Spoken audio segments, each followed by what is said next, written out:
mortales. Hoy voy a contarles muy brevemente y de forma general qué es lo que es Linux.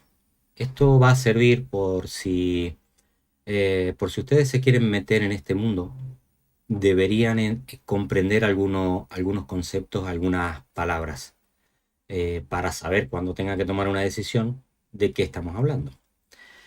Como digo, va a ser muy breve. Bueno, vamos a ello.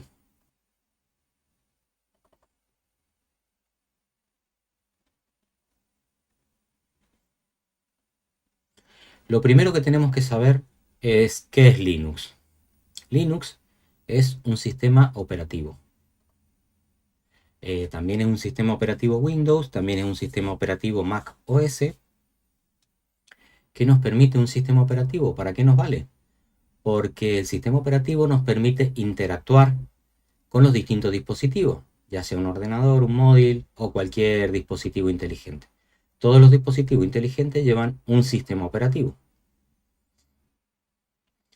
Si no tuviéramos un sistema operativo, simplemente no podríamos usar WhatsApp, no podríamos usar Firefox, no podríamos usar ninguna aplicación o programa. Es decir, todo programa necesita un sistema operativo para funcionar.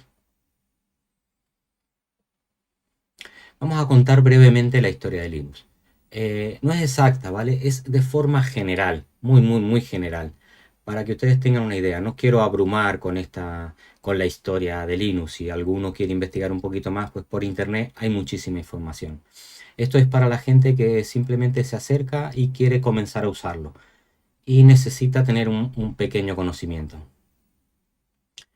Bueno, al principio de los 80, Richard Stallman inició el proyecto llamado GNU, con el propósito de crear un sistema operativo similar y compatible a Unix. Unix era el sistema operativo que imperaba en ese tiempo. Era muy caro y solamente lo tenían empresas, entonces la gente normal no podía acceder a eso. Richard Stallman, bueno, dijo, bueno, vamos a crear algo que sea similar, que sea compatible, para que la gente de a pie pueda interactuar con este sistema. Luego, en el año 1991, Linus Torvald, que era un estudiante de informática en la Universidad de Helsinki, eh, propone hacer un sistema operativo que se comporte como Unix. ¿Vale? Los dos tenían más o menos la misma idea. Lo que sucede es que Richard Stallman estaba más orientado a lo que era software y se dedicó a software y nunca terminó de hacer el sistema operativo o el kernel que llamamos, que sí lo hizo Linus Torvald. Entonces Linus Torvald comenzó a hacerlo, a desarrollarlo, vio que era posible, se basó en otro sistema que se llamaba Minix, que a la vez estaba basado en Unix. Bueno, en fin, ya como les digo, si queréis investigar un poquito más, pero yo lo voy a decir de forma general. Resulta que Linus Torvald se le ocurrió la idea de decir, bueno, a ver, yo esto lo estoy haciendo para todo el mundo de forma gratuita, entonces lo voy a poner en internet y el que quiera colaborar en este proyecto, pues mejor y nos beneficiamos todos. Bueno, así nació Linux. ¿Qué pasó? Estaba lo que era la base, el kernel, pero no tenía programas, o sea, un kernel solo te vale para arrancar el ordenador, pero no puedes interactuar con él, no puedes hacer nada o muy poco. Entonces es de ahí donde se une un proyecto y el otro. GNU se une con Linux. Entonces ya tenemos el sistema como lo conocemos hoy, que simplemente le llamamos Linux, pero en verdad es GNU Linux.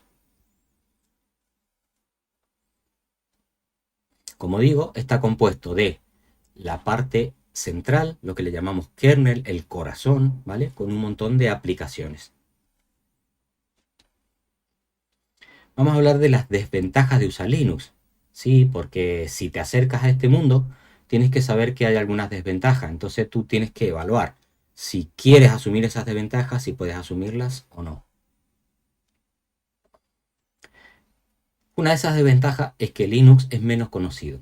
Es menos conocido en el ámbito del hogar, en el ámbito del escritorio, porque en el ámbito de servidores a nivel internet es muy conocido. Se necesita aprender. Obviamente es un sistema nuevo, necesitamos aprender. Hay muchas cosas similares a Windows y una vez que coges cómo funciona realmente es fácil, pero al principio necesitas aprender. Una de las ventajas que he puesto yo aquí, que puede ser desventaja o no, según cómo se mire, es que hay mucha variedad. Si eres nuevo en este mundo, te vas a encontrar abrumado, ¿vale? Cuando quieras investigar y decir, bueno, ¿por dónde empiezo? ¿Qué uso? No te preocupes que yo tengo un vídeo en mi canal indicándote cómo empezar y por dónde empezar. Otra desventaja es que algunos programas muy conocidos no funcionan en Linux. En este caso podemos hablar, por ejemplo, de Photoshop. ¿Mm?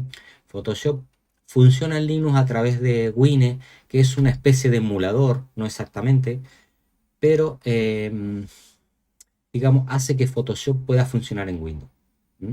Eh, Tienen que entender que cuando se programa para que sea compatible con un sistema o con otro. Y si es compatible con dos sistemas, pues se programa para los dos sistemas, o tres o cuatro, incluyendo, por ejemplo, Android, incluyendo Mac. Entonces, Photoshop está creado y programado para que funcione en Windows. A través de alguna técnica se puede hacer funcionar en Linux, pero muchas veces puede que la experiencia no sea muy satisfactoria. Entonces, yo lo pongo como que es una desventaja.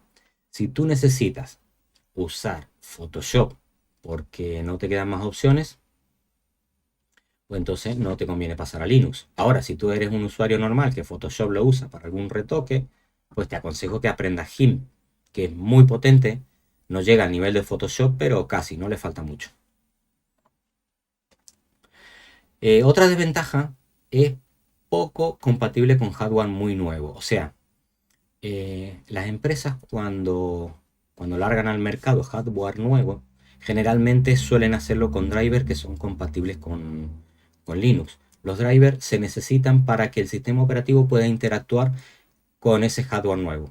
Podríamos poner ejemplo un disco, ¿no? O sea, para que el sistema operativo interactúe con ese disco necesita un driver.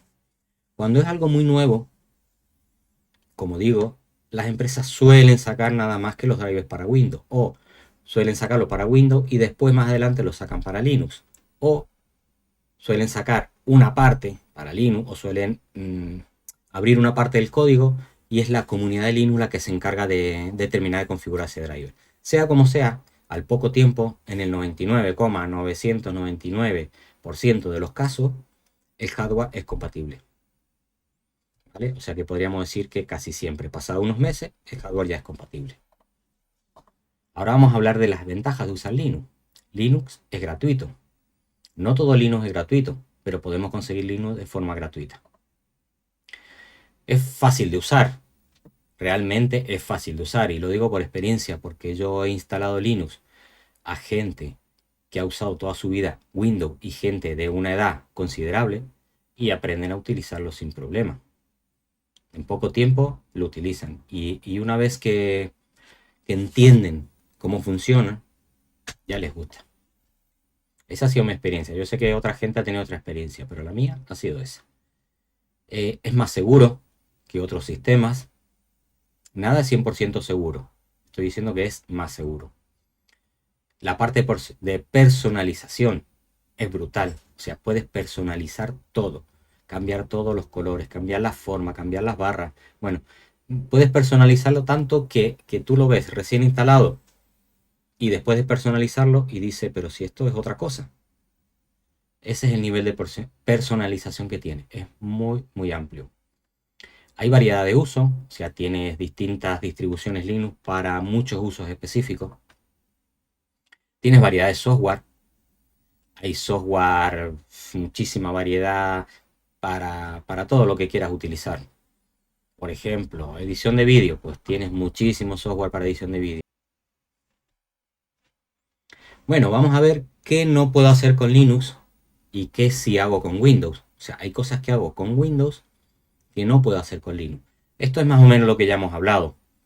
Usar un programa específico que esté programado para Windows. ¿Mm? Ese programa muy específico no puedo usarlo en Windows. Hay empresas que a lo mejor desarrollan programas muy específicos para ellos y que funcionen en Windows. Entonces, si lo quieres pasar a Linux, pues obviamente no va a funcionar porque no está pensado para Linux. Ahora, los programadores sí podrían hacer que sea compatible, pero no el usuario normal. Usar algún juego también que sea específico para Windows. ¿vale? El tema de los juegos ha cambiado mucho con el tiempo, porque, por ejemplo, Steam ha avanzado mucho en este tema y, y ha hecho compatible muchísimos juegos que antes no eran compatibles.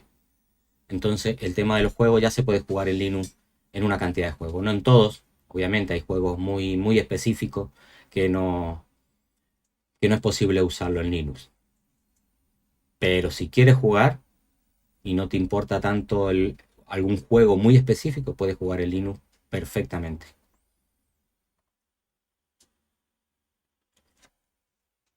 ¿Qué puedo hacer con Linux? Bueno, con Linux podemos hacer muchísimas cosas.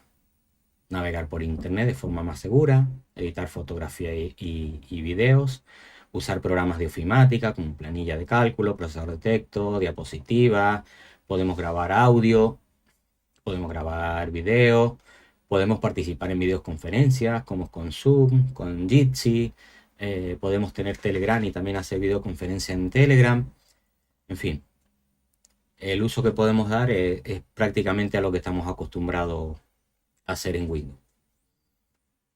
Y muchísimas cosas más que iré mostrando en el canal. Vale, muy bien, hasta ahora me dirán, bueno, sí, todo muy bonito, pero ¿cómo comienzo? Bueno, yo tengo un vídeo en el canal, ¿vale? De cómo comenzar. Pero voy a explicar brevemente, si quieres conocer Linux, ¿qué puedes hacer? ¿Mm? Lo podemos hacer de varias formas. Primero con un dual boot. ¿Vale? Aquí tengo un error ortográfico, no lo miren por favor. Me falta una O. Dual boot, ¿vale? Dual bots o dual boot es que el ordenador, nuestro ordenador tiene un arranque dual, o sea que arranca Windows y Linux. ¿Mm? O sea, de esta manera podríamos instalar Linux sin quitar Windows y tendríamos los dos. Otra forma de conocer Linux o empezar a utilizarlo es a través de una máquina virtual. Existen programas como VMware donde podemos emular un sistema completo, un sistema operativo completo. Entonces podríamos instalarlo en Windows y dentro de VMware una distribución de Linux para irlo conociendo. Yo no lo aconsejo mucho porque la experiencia no es la misma que tenerlo directamente en el ordenador, pero si queréis conocerlo es válido. La otra opción es una instalación limpia, quitar Windows y poner Linux. Si tienen un ordenador antiguo, yo se lo recomiendo encarecidamente. ¿Por qué? Porque con Linux van a tener la ventaja de utilizar software actual en un ordenador antiguo y el ordenador se va a mover decentemente. En cambio, si tenéis Windows XP, ya no se puede utilizar software actual porque no es compatible. En Linux no pasa eso. También lo podemos utilizar a través de una memoria USB sin instalar. ¿Esto qué es? Esto es que un pendrive, ¿vale? Ponemos una distribución Linux en el pendrive y arrancamos el ordenador con esa distribución. Y podemos utilizarlo y conocerlo perfectamente. Nos permite hacer todo. ¿Cuál es cuál es la única pega de esto? Que si apagamos el ordenador lo que hayamos hecho se borra. Pero si queremos conocerlo está bien.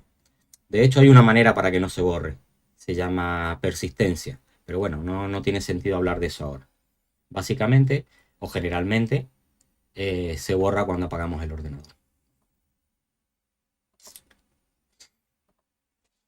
Bien, vamos a explicar qué es una distribución que la he nombrado sin explicarlo. Una distribución es básicamente lo que ya he dicho antes, es la unión de esos dos grandes proyectos como GNU y Linux.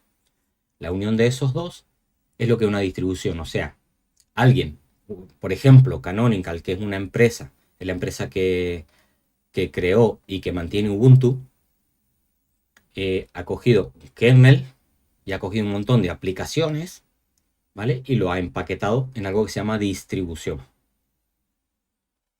Eso es una distribución. Hay muchas distribuciones. Cada distribución tiene sus particularidades. Bueno, existen lo que podríamos decir distros madre o distribuciones madre, que son la base.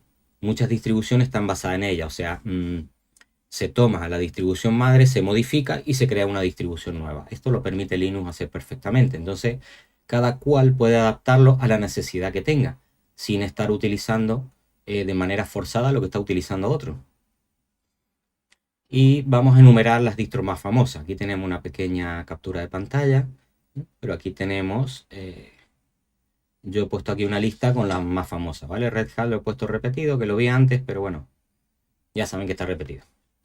Pequeño error. Tenemos Ubuntu, SUSE, Arch Linux, Linux Mint, Red Hat, CentOS, Fedora, Manjaro y Debian. Son lo que podríamos llamar distribuciones madre, ¿vale? Puede haber alguna otra, pero bueno, no vamos a entrar en detalle. Simplemente son las más conocidas y las más nombradas para que a ustedes les suenen esos nombres. Bueno, y nos queda hablar de los entornos de escritorio. Los entornos de escritorio podríamos definirlo o tratar de explicarlo de forma general. Digamos que son la parte gráfica que nosotros vemos. Cuando el ordenador arranca, las ventanas, cómo se mueve, cómo arrastrar las ventanas, en fin, cuando hacemos clic en un lado sucede tal cosa. Podríamos decir que esos son los entornos de escritorio, ¿vale? A rasgos generales. Existen varios entornos de escritorio y también algunos que se utilizan como entorno de escritorio que no lo son, pero no vamos a entrar en detalles, como digo. Solamente vamos a nombrar entornos de escritorio. Los más conocidos son KDE Plasma y Genome. Yo he utilizado los dos. Antiguamente utilizaba Genome, pero ahora me gusta muchísimo más Plasma. Podríamos coger, por ejemplo, una distribución como Ubuntu, ¿vale? Con un escritorio Plasma, o podemos cogerla con el escritorio Genome, o podemos cogerla con el escritorio XFCE. ¿Qué nos va a cambiar? Bueno, pues la parte gráfica. Cómo interactuamos nosotros con el sistema es lo que va a cambiar.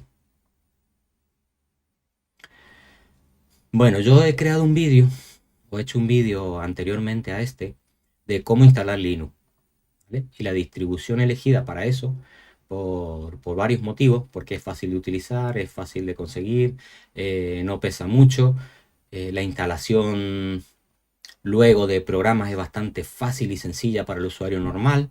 Yo he elegido la distribución Manjaro, con el entorno de escritorio KDE Plasma, ¿sí? Pueden buscar en mi canal el vídeo anterior donde explico cómo instalarlo.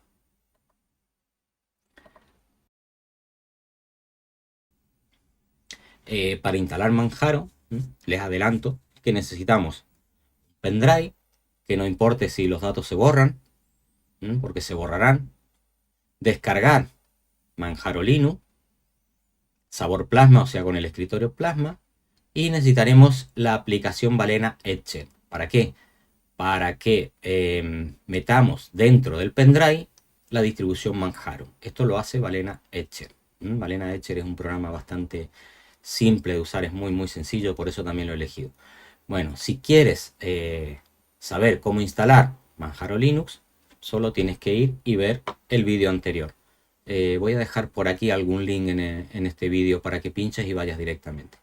Bueno, eso es todo. Si te ha gustado, ya sabes, dale like y comparte. Muchas gracias.